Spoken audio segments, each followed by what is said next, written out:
This has been called the worst journey on Earth. But there's an aspect of it that excites me and reminds me of the reason why I want to do challenges as well.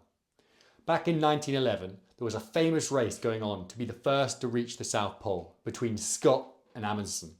So much was on the line, the prize and national pride as well. But there was an expedition within the expedition which is largely forgotten. 3 men struck out from Scott's expedition in the middle of winter, as the other 2 main South Pole parties were waiting for summer to arrive. They wanted to find a penguin egg because they thought in the middle of its gestation process it would reveal secrets about evolution. But going into the Antarctic winter is brutal, is savage. It was the coldest anybody had ever experienced. In fact, they recorded temperatures of -77 Fahrenheit.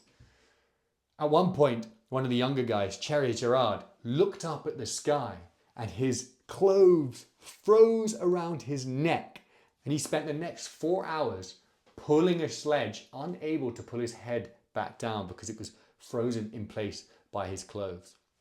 Each night, their sleeping bags would be lined inside by a crust of water as they breathed out condensation, and that too would freeze. In fact, at the start of the journey, one of their sleeping bags weighed just under 10 kilograms, and by the end, it weighed over 20 kilograms because of the ice that just continuously formed that they couldn't break off. At one point, they even lost their tent. It blew off, and they spent hours in a hurricane-force blizzard, sleeping behind a makeshift hut that they built, or the roof of which had also been blown away, sure that they were going to die, until miraculously they found the tent, because as it blew away into the sky, it immediately froze and the weight of it made it fall back down.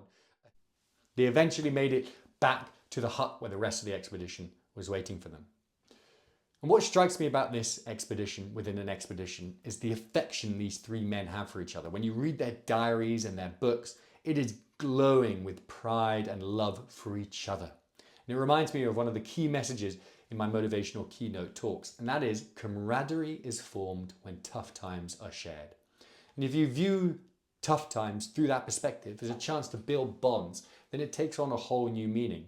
Challenges are no longer something to be winced at, it's something to get excited by. Of course, we all want that a magical team spirit with our teammates or with our colleagues at work. And when you want to build that team spirit, tough times are a gift. And when you view tough times as a gift, you'll outperform everybody else who's just viewing them as something else to get through. Camaraderie is formed when tough times are shared, and if you want camaraderie, you better get excited about tough times. If you want to become hardier, happier, and more fulfilled by learning about resilience, then subscribe by the button above.